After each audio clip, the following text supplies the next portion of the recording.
Hello, I am so excited to be able to talk to you today a little bit about some truths. My passion is to honestly just speak about truth. I don't speak about opinions often because I feel that we all have them and they can change from person to person. So I genuinely just want to share truths with you today. You okay with that? So some of this might be gut wrenching. Some of it may be things that you've never heard before. A lot of it usually is because it's not in mainstream media. But I want you to know that I am genuinely coming from a place of deep rooted passion to just help everybody.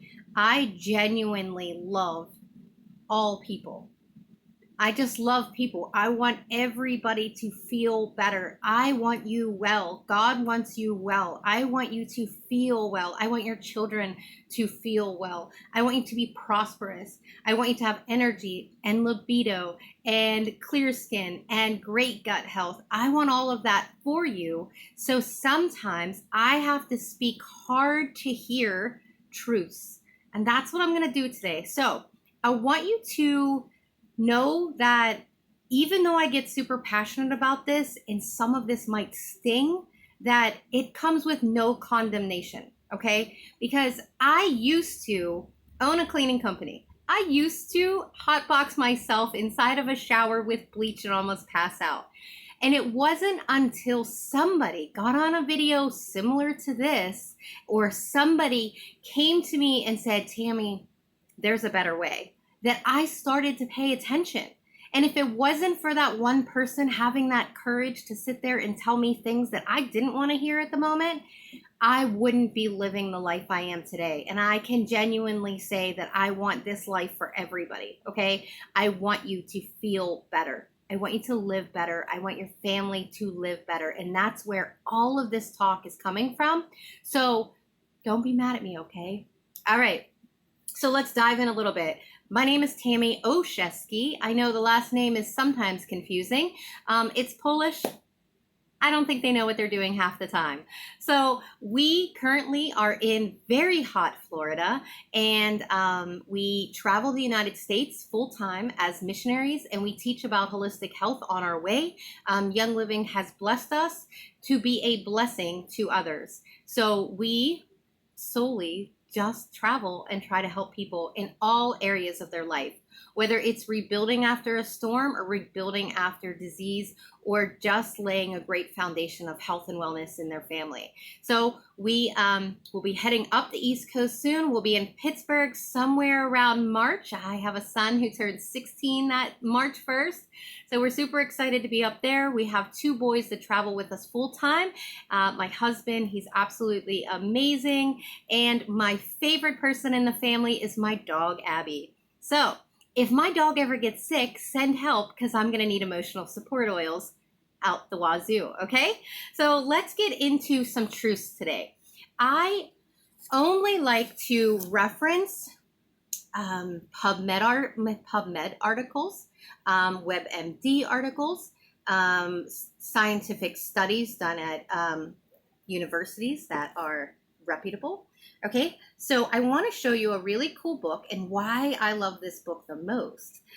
So it's backwards, but it's Your Health Has Been Hijacked by Dr. Tom Reed, an incredible educator and super passionate, just like I am, to spread the word on toxins in our environment. But what I really love is that the back of this book, this whole part, are all the studies that he references all of this material on. Yes, that's what my books look like. Okay, so what you do is, as you're reading it, if the number 23 comes up, you go in the back and you're like, okay, let me find number 23.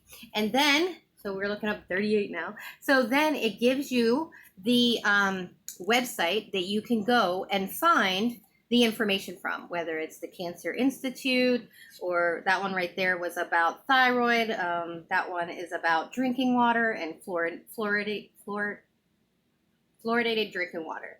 And that's from Harvard Education. Okay, so I love this book because it gives me a really good foundation of comfort, because I don't want to just walk around and scream at everybody to stop chugging monsters, even though I do.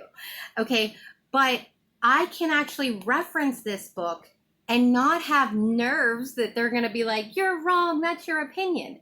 Because I'm like, well, I don't know. I don't think it's my opinion. I actually think it's facts, right? So I love this book. Get this book. If you don't have this book and you're on a wellness journey and you genuinely want to feel better, I'm telling you right now, you need this book, okay? So I'm just going to pull out a couple parts of this book, some things that really stood out to me and what made me go, you have to tell more people this, because just because this information is not in mainstream media does not mean that it's not true. All that means is that the sheep are not following this. They're following that. They're following what the media wants you to follow, right? And the marketing on TV wants you to follow. And honestly, it kind of frustrates me that when we watch TV, you know, you see Twinkies ads and Mountain Dew ads and drug ads and all these different ads that are constantly inundating your mind, right? Like, this is what you're supposed to do, and this is what you're supposed to eat, and this is what you're supposed to wear, and these are the actions you're supposed to take. And none of them really have your health at the best benefit, right? Your health is not important to that Mountain Dew ad. Your health is not, they don't really care about your teeth, right?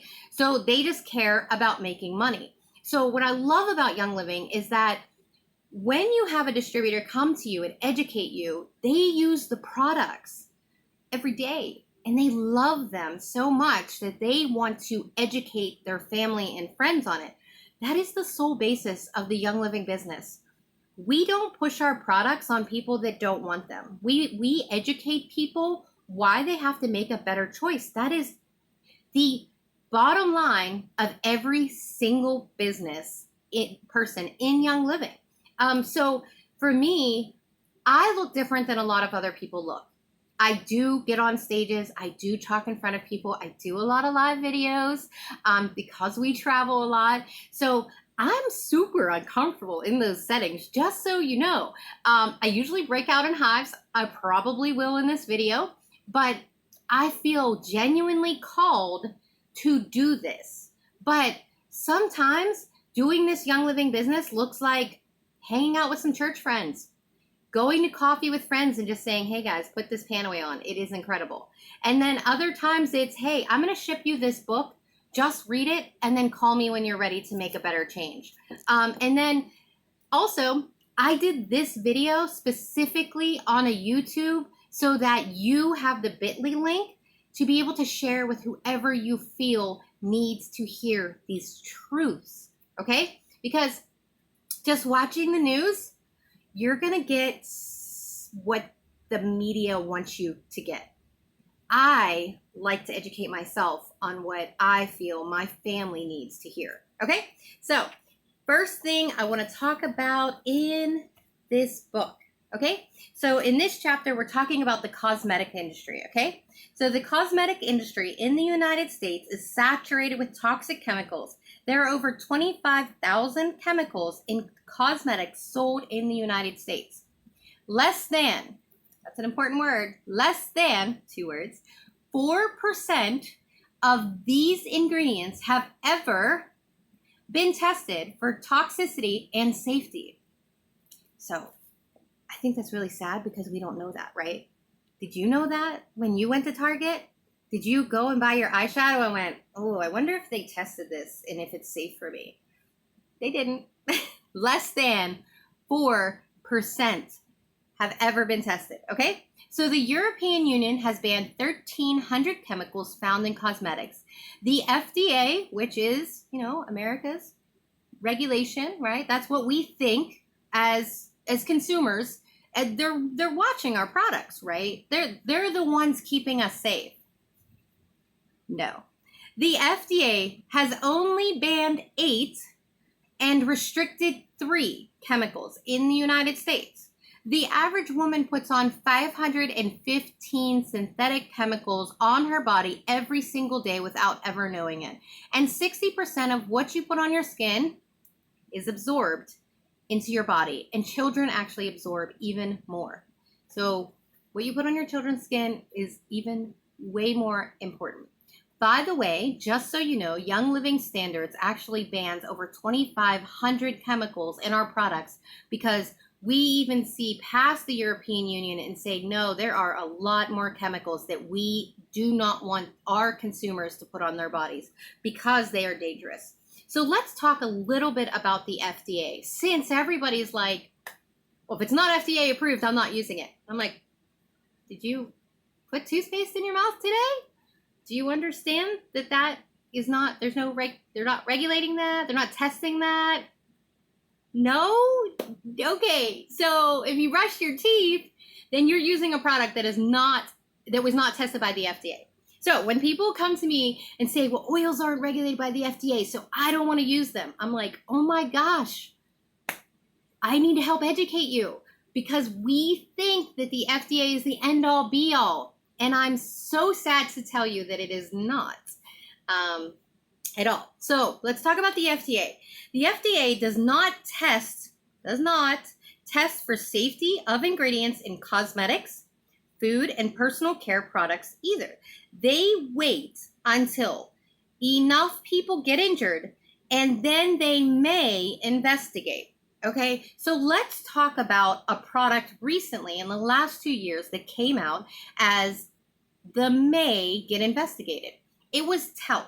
So we officially linked talc to ovarian cancer in a woman's death in the court of law. So now our government says, okay, we know that is a carcinogenic, and Johnson & Johnson is in all kind of trouble because they already knew this was happening, but they like money. So they're not going to tell the FDA, hey, this product we put on the shelf for years and is in everything, right? Talc is in all of your makeup, all of your powders, not mine, I wear Savvy, all of like anything that has any sort of drying in it. So even like your dry shampoo, but also some face washes and things like that where you're scrubbing, and okay, it's in a lot of things, right?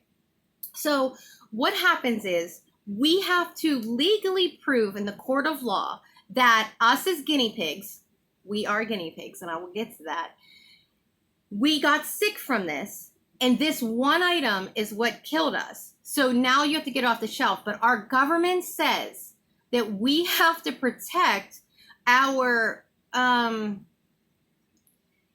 large corporation money, right? Because wow, they have talc in everything. We can't ban that tomorrow. That's crazy. We would lose everything on our shelf as women. And we couldn't profit from that. And then their profits would decline, and then our government, all the money, it would be horrible, right? So what our FDA and our government laws is that they now have 15 to 20 years to get talc out of every product. Let that sink in, okay? It depends on saturation. So the government will give them a certain period of time, depending on saturation of said toxic product, to then get it out of your products and off of your store shelves. But here's the thing. We saw it on Facebook, right? And now you see the ads of, hey, do you want to sue? Jump on this bandwagon. But it's not truly in mainstream media, right? Because if it was, we would be warning people, don't use that powder. Don't do that. That we know there is cancer-causing chemicals in there. But we have to protect these large corporations that make a lot of money, because money makes the world go round, sadly. I don't want to say it, but I have to. So my nieces were born in the last 2 years. They would be 18 years old. They will be 18 years old by the time I can officially say that talc is no longer in Target. That's freaking sad. I'll legit get goosebumps.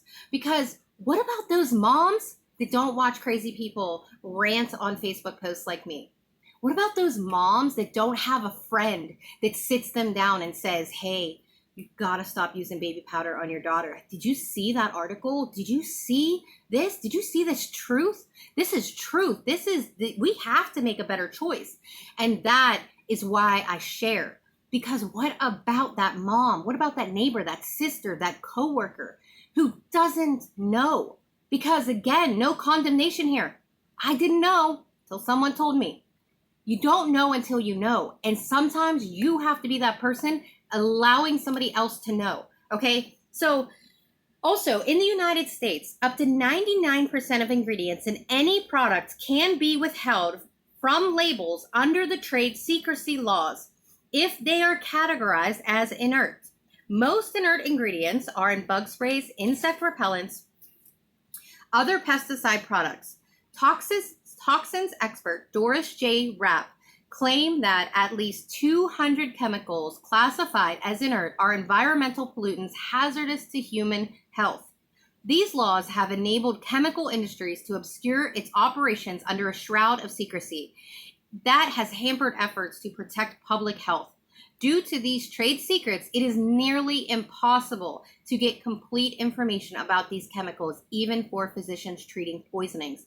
If you have not watched the documentary Stink, it is on YouTube and it is on Netflix.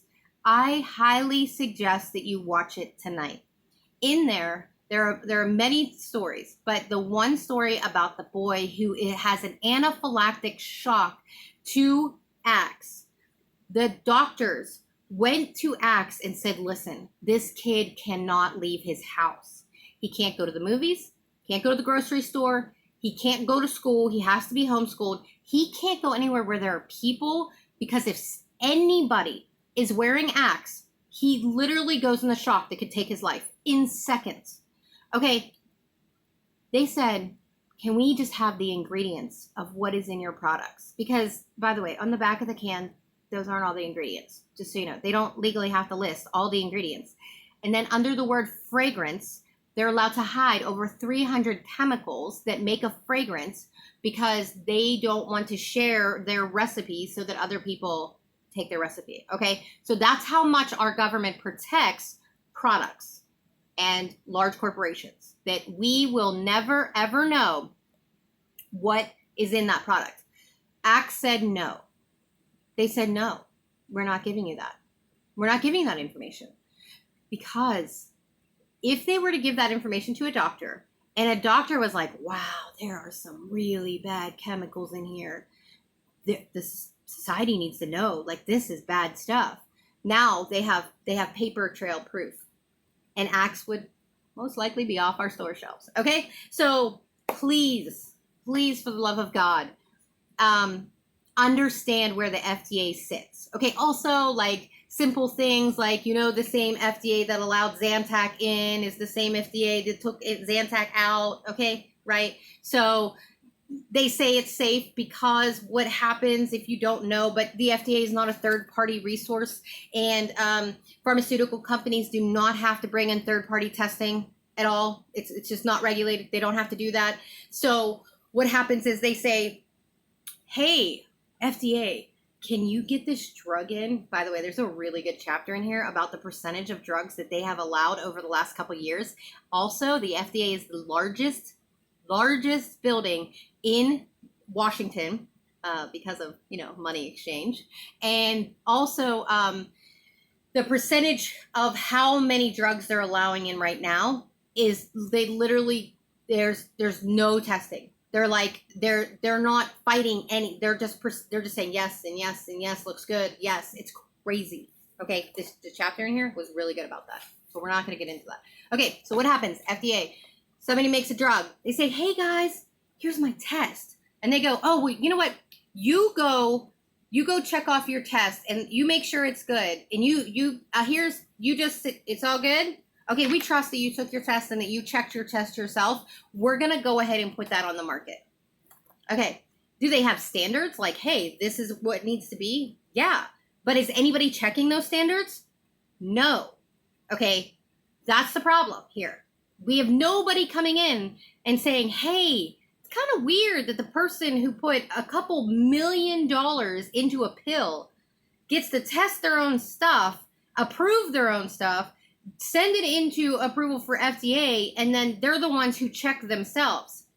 Until us guinea pigs which we are, okay, we are the final phase. You're the final phase in the testing. I'm so sorry that I have to tell you that. You are the final phase, okay? You are the human phase of the testing. You are the human experiment. By the way, another good documentary on Netflix, The Human Experiment. It's eye-opening. Watch it. It's a good time. It will make you pay attention, okay? Once enough of us get hurt, once enough of us have cancer, once enough of us have these diseases, then they go, oh, hold up, slow down, let's put the brakes on that product. Maybe we should take that off the shelves. And then they do. Well, in 15 to 20 years, right?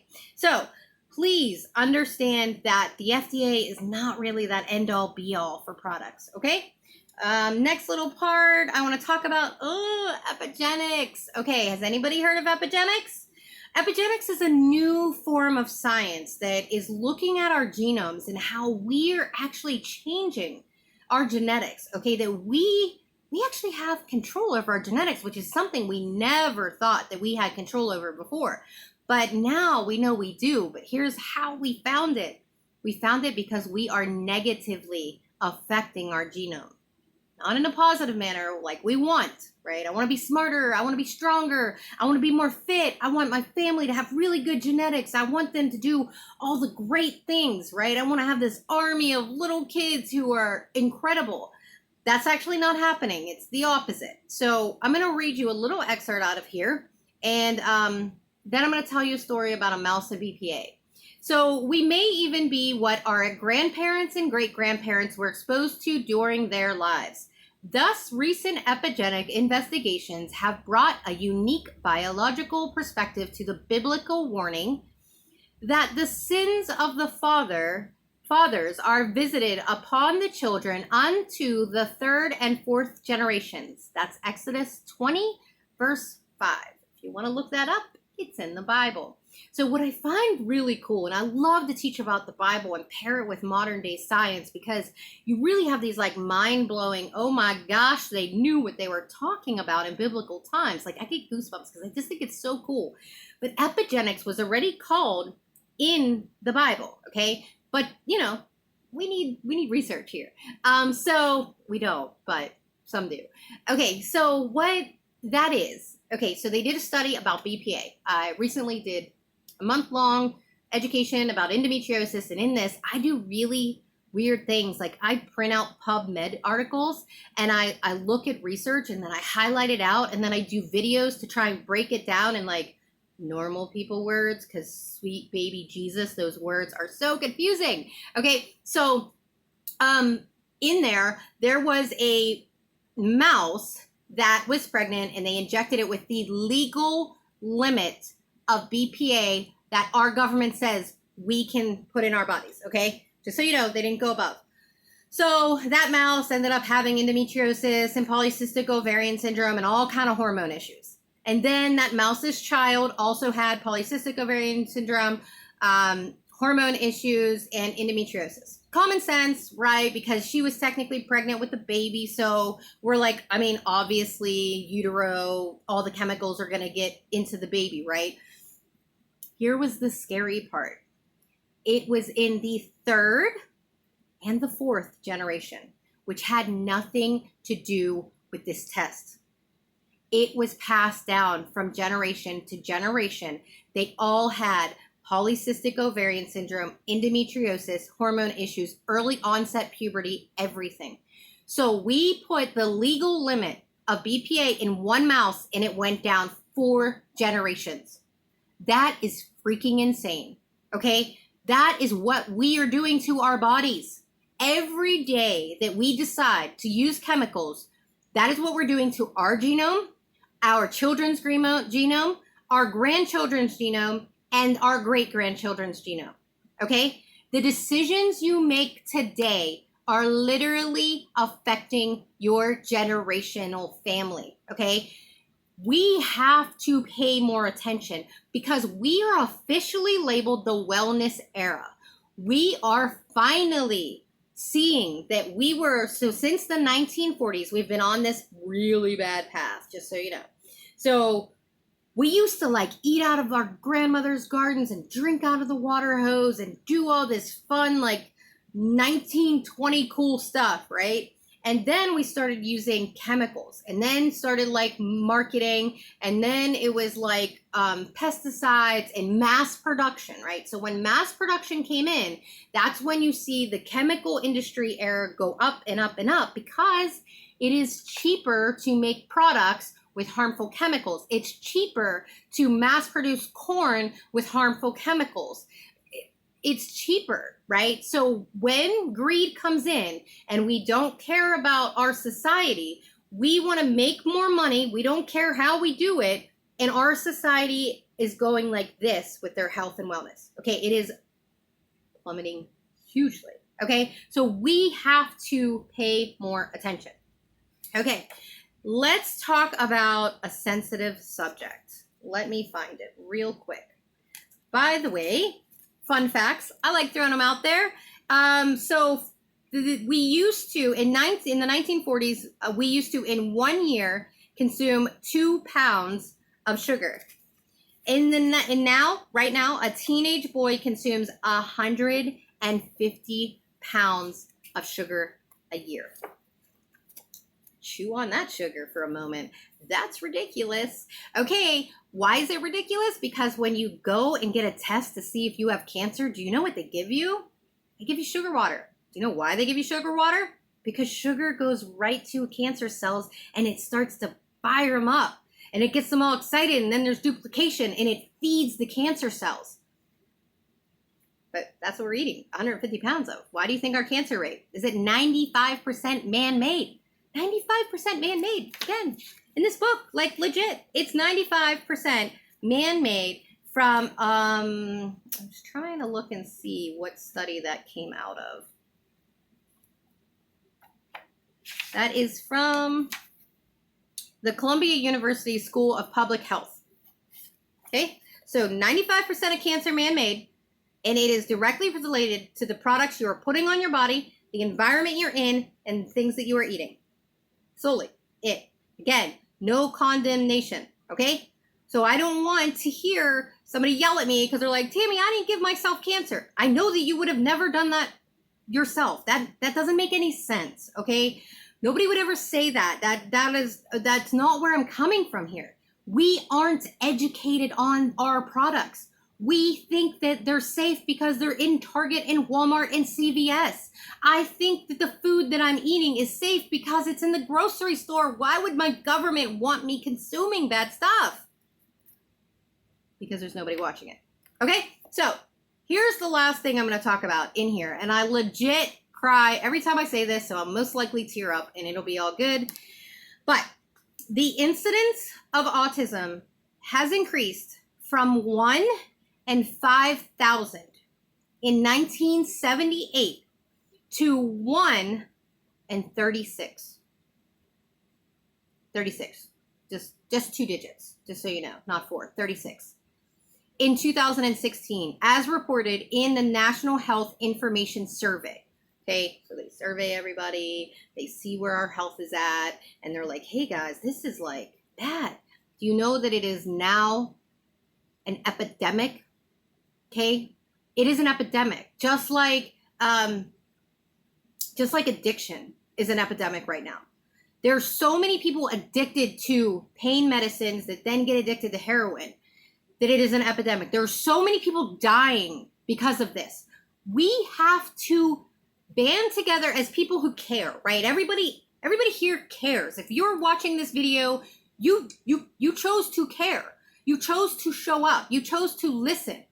You chose to get started with Young Living in an Amazing Box. You will choose to get started with Young Living in an Amazing Box, whatever that is, because now your eyes are open. But now here's the thing. That number is not going up anymore. We're not seeing that number go 1 in 40. Oh, guys, we gained some traction. It's not. Sadly, it's literally going down faster. Okay. And I'm going to give you just a little expert on that because I want people to understand that when it comes to autism, there are a lot of studies going on right now. Okay. And I want you to look at this, and then I want you to hear this one from me. Give me 1 second. I'll be right back.